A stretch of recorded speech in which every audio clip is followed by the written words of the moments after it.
He's known as the lurking whisperer, the father of bitterness. Unlike Christianity's fallen angel who rebelled against God with armies of demons, the devil in Islamic tradition deceives from the shadows, whispering temptations and quietly leading people astray. Another title is Al-Adu, the adversary, a name also echoed in the Hebrew Bible. But in the Quran, this figure is called Iblis. Now, who is Iblis? Why is he so committed to corrupting humanity? While Muslim beliefs vary, most agree that Iblis is a corrupting presence, drawing people toward hell by encouraging pride, envy, lust, greed, and hatred. Stripped of their powers, they find themselves in a state of weakness, unable to openly challenge God. He tempts them too, testing their resolve and commitment to God. He preys on their fears and weaknesses, trying to make them waver in their faith. For Iblis knows that if he can corrupt one soul, then God's creation is one soul closer to darkness. Thank you for watching. So they resort to deception, waging war against humanity through whispers and insinuations. Iblis becomes the father of envy, tainting hearts and inciting discord among believers. His whispers fan the flames of anger and hatred, causing people to sin against one another. He encouraged them to lie, steal, cheat, and spread rumors, all in an effort to corrupt their souls. Scholars and mystics over time have explored his symbolism and deeper meanings. One of his signature tactics is whispering sinful thoughts, referred to in Arabic as waswasa, a word that sounds like a hiss or murmur. To protect oneself from his whispers, one must seek refuge in God, strengthening their connection to him through prayer, reflection, and good deeds. The righteous will ultimately triumph over evil, finding peace and enlightenment in the hereafter. Iblis cannot stand the light of faith, so as long as a person remains steadfast, the whisperer's tactics are useless. These whispers prey on a person's weaknesses, planting doubts, amplifying frustrations, and twisting perceptions. Waswas can make a person question their faith, doubt their actions, or even turn them against each other. The whisperer's goal is to erode faith and obedience, pushing the believer away from the path of righteousness. In Arabic, he's called Ash-Shaytan, which simply means the Satan. According to tradition, Iblis can be invisible, take human form, though not the Prophet Muhammad's, appear in dreams or even enter bodies like a sickness. But why would a seemingly all-powerful being stoop to such tactics? The answer, according to many scholars, lies in Iblis's own story. The narrative of his fall is recounted in the 38th chapter of the Quran, where Iblis is first described as a jinn, a creature of fire who, like humans, can choose between good and evil. Initially, Iblis is among the jinnah, the plural of jinn, who submit to God's will. They praise him, just as the angels do, for creating everything from nothing. But Iblis refuses to bow down. He disobeys God, turning away from what he's commanded to do. And it's this disobedience, this stubborn refusal to submit, that sparks the eternal conflict between Iblis and God. Iblis is cast out of the ranks of the Jannah, hurled down to earth along with his followers, those Jannah who sided with him. As for the righteous, Iblis does not give up. Muslims believe that Iblis has no power over those who are pure of heart and strong in faith. However, the story doesn't end here. Islam teaches that while Iblis and his followers may cause suffering and test our faith, they cannot ultimately win. This isn't a battle between equals like in Milton's Paradise Lost. Iblis doesn't claim divinity. Rather, his downfall stems from pride and disobedience. His refusal to bow has been debated by Muslims for centuries. Some wonder why God asked the angels to bow to Adam in the first place. The Quran doesn't explain outright, and interpretations differ. But Iblis's arrogance and refusal were enough to earn him banishment. Angels in Islam are seen as created beings, servants of God, while in Christianity, they're sometimes considered co-eternal with God. So saying Iblis was an angel wouldn't just be a figure of speech. It would mean he was a divine being. And this is where the Muslim rejection of the Trinity comes into play. They believe God is one, without partners or offspring, and angels are simply that, messengers and servants. So if Iblis was an angel, it would suggest a hierarchy within God's creation, which contradicts the Islamic belief in Tawhid, the oneness of God. Interestingly, Surah 1850 states that Iblis was one of the jinn, yet the verse begins with a command to the angels, leaving ambiguity. To do so would have profound theological implications for Muslims.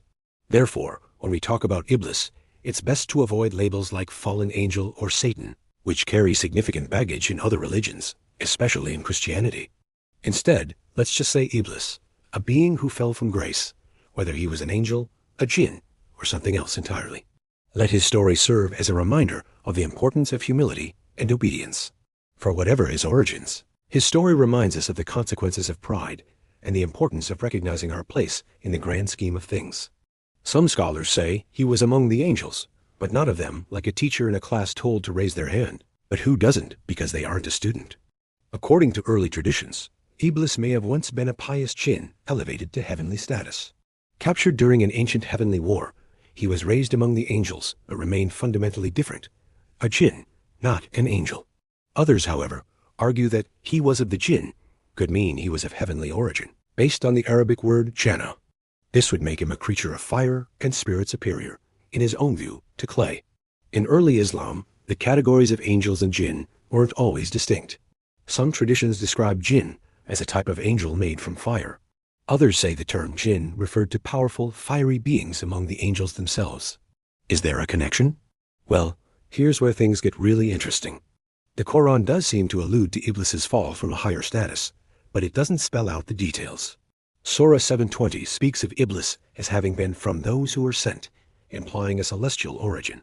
The word was sent also suggests a messenger or herald. And this aligns with some narratives in Islamic tradition, which portray Iblis as Lucifer, a light-bearing angel who fell due to pride.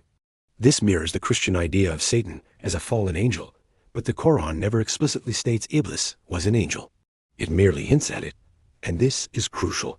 Some early scholars, like Al-Jahiz, even divided jinn into three: evil devils, strong jinn, and pure jinn.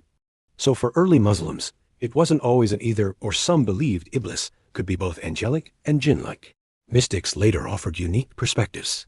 Sufi thinker Al-Halai saw Iblis's refusal not as arrogance, but as devotion. He believed Iblis loved God, so much he refused to bow to anyone else, even if it meant punishment. Now, you might be thinking this is all well and good, but what about the Christian idea of Satan as a fallen angel? You see, in Islam, the concept of angels is very different from how they're often portrayed in Western religions. So while the Quran alludes to Iblis's fall, and some Islamic traditions depict him as Lucifer, the Quran itself doesn't explicitly state he was an angel. When we think of the supernatural, most of us imagine good versus evil, heaven versus hell. But that's a pretty modern way of looking at it. As followers of Abraham, Muslims believe in one God and that humanity has free will. But Iblis or Satan wasn't always bad. In fact, he started out as an angel. That's what makes his story so compelling. He's not inherently evil, but his choices turn him into the father of lies, the embodiment of temptation. In Islam, there are other forces at work, ones that challenge our neat categories of right and wrong. Take the story of Iblis. If God is all-knowing and all-powerful, wouldn't he prevent evil before it happens? In Arab folklore, Iblis was a master musician and teacher. Of course, the Quran distances itself from these ideas. It insists its message is not poetry, and Muhammad is no poet. For Muslims today, Iblis is still a symbol of sin, pride, and temptation. But he is also a reminder of the human capacity for greatness and the struggle between obedience and rebellion. And while his story is one of humanity's oldest, it continues to teach us surprising lessons about ourselves. Once he challenged a young man named Amr ibn al-Qasim to a contest. Iblis played first, and the crowd was awestruck. It was as if angels had come down to earth. Then it was Amr's turn, but he couldn't play a single note. No matter how hard he tried, the music just didn't come. Frustrated, he cried out, "Oh God, help me." And suddenly, his fingers began to move on their own. Without knowing it, Amr was playing one of the most beautiful pieces ever heard. The crowd went wild. Who was this mysterious musician? Who taught this young man how to play? Well, after the song ended, they found out. It was Iblis. As he vanished into thin air, he let them know that he was the spirit that inspired great music, but also madness, the jinn that made men both brilliant and unbalanced. For them, it meant Iblis didn't really have a choice. If God controlled all actions, including those of his angels, then Iblis couldn't be held accountable for his sins. So the question became, how could a perfectly good God send someone to hell for eternity for a sin he committed, because God made him commit that sin? Early Muslim theologians, called the Jabariya, wrestled with this. Early Muslims grappled with why God would create such a being, why he'd allow Iblis to exist. To some, it didn't make sense. Their critics thought this was nonsense. Humans, they argued, and Iblis too, have enough free will to be held accountable for their sins. How else could you explain his story? According to the Quran, When God told Iblis to bow down to Adam, he refused.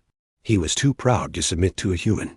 That decision, that moment of disobedience, was completely his own. And with it, he chose his fate. These theological debates may sound obscure, but they have real-world consequences. The Jabariya were accused of heresy and killed. And over time, other Muslims came to see Iblis as a symbol of humanity's potential for great good or great evil. In Islamic tradition, Iblis goes on to tempt Adam and Eve in the Garden of Eden, leading them to eat from the tree of knowledge and get kicked out. There's more, too. Iblis is said to have taught humanity music and poetry, along with everything good and everything bad. In the medieval period, Muslim poets like Abu Nuwas invoked Iblis in verses celebrating rebellion, wine, and passion. They called him the spirit of poetry, the patron of their art. Some even saw him as a muse of forbidden art and music. Like the angel of light, Iblis can choose good, but he chooses evil instead. In that choice, he becomes the father of sin, the father of lies, the devil. But his story doesn't end there. This is a far cry from the Quran's harsh words, but it shows how people have struggled to make sense of his story for centuries. In 1001 Nights, legendary musicians are said to have learned from Iblis himself, just like the ancient Greek daimons, spirits who inspired brilliance and madness alike. For more on the jinn, check out my conversation with Islamic studies scholar Dr. Ali Alomi. See you next time.